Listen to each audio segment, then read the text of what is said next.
नमस्कार। आज कविता विधवा। गोटे नारीर गोटे अवस्था कहबी। गोटे नारी जिते बड़े विधवा हो जाए ना ता हाथ समस्ते छाड़ी दियंती। एमिति भी ता मुह देखा पसंद करते नहीं। ताको देखिले घर कबाट खेलती। ताको काली जो बहुटा समस्त घरर सुनानाखी बहु थिला, सुनानाखी झील थिला और समस्त गोटे गोटे भल बहु भल झील सबुथिरे भल थिला। हठात स्वामीर मृत्यु पर एमिति कौन बदली गला जे समस्तंकर टाही, समस्तंकर ताना, समस्तंकर कथा हृदय को एति बाधे ना जे विधवा होइथिबो से ही जानिथिबो। जहाँ उपरे सब बीतुथिबो सी ही जानिथिबो। हठात दिने मु बसी थे जने भौणीकर कॉल आसला और से भौणी जनक विधवा थे। तांको सहित किसी समय कथा हेली फोन ले, और तांको सहित जो अमानुषिक कार्य तांको परिवार लोक, तांको भाई बंधु कुटुंब करिसेंती से कथा सुनिले मो हृदय एकदम पूरा हृदय निया लगिगला। मु भाविली मु से भौणी को केमिति हेल्प करि परिबी। से जनक भौणी जनक पुरी रे जानेनी से मते कहीं फोन कले आउ तांको दुख कहानी मु सुनिली।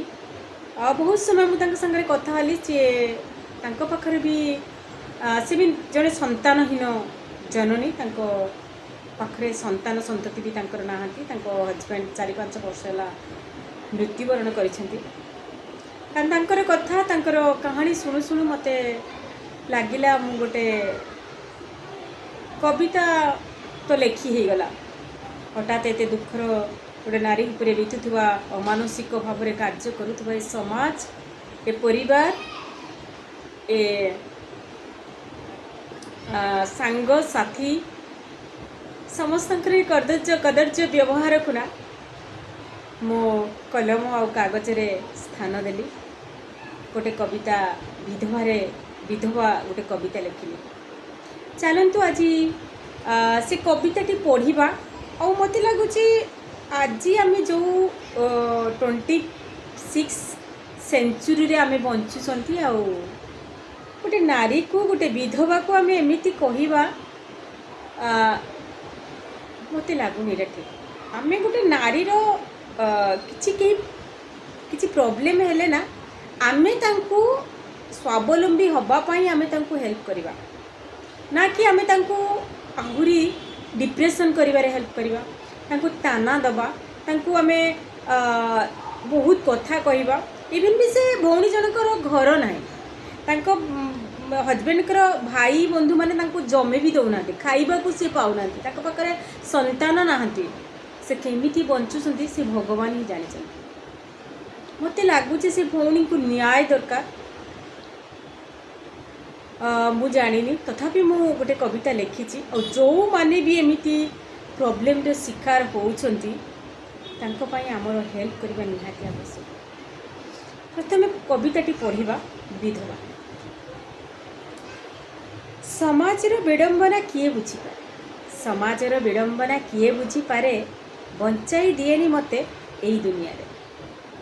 विधवा हबाटा कौन मो हाथ रे लेखा, विधवा हबाटा कौन मो हाथ रे लेखा, तथापि दुनियाटा मते करे हटहटा। मने पड़े से सतीदाह प्रथा, स्वामीर जुईर जड़े जीवंता सीता, उठीगला परंपरा रहीगला प्रथा, प्रति मुहूर्त जाली मारुछि दुनियाटा, प्रति मुहूर्त जाली मारुछि दुनियाटा। विधवा हेबारे मोर केउठी रहिला त्रुटि, विधवा हेबारे मोर केउठी रहिला त्रुटि, भाग्य मु लेखिनी केमिति कहिबी, भाग्य मु लेखिनी केमिति कहिबी, तुमे ही तो जगन्नाथ, तुम कुह मते किछि, एका एका सही सही केमिति बंचिबी।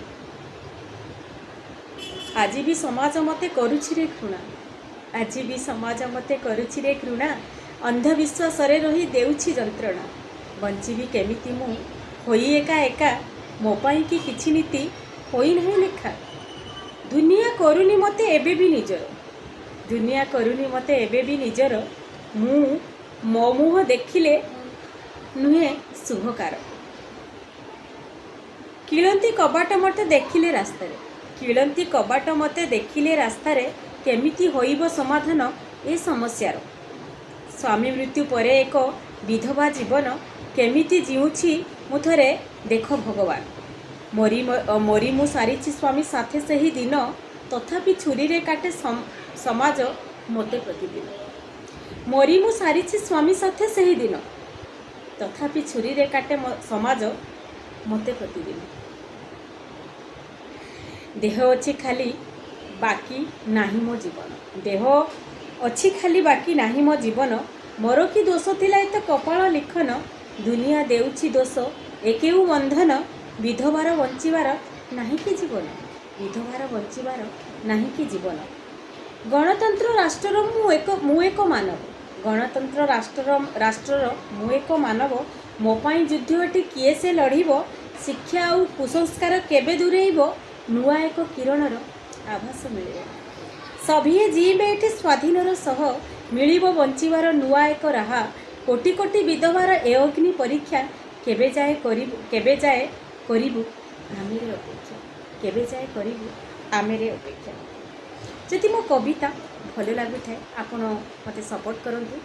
ମୁଁ ପ୍ରତିଦିନ ଗୋଟେ କବିତା ଲେଖେ ଆଉ ମୋ ଚ୍ୟାନେଲରେ ଅପଲୋଡ଼ କରେ। ଯଦି ଆମ କବିତା ଭଲ ଲାଗୁଥାଏ ନିଶ୍ଚିତ ଭାବରେ ଆପଣ ଆପଣଙ୍କର ମତାମତ ଜଣାଇବେ। ରହୁଛି, ଜୟ ଜଗନ୍ନାଥ।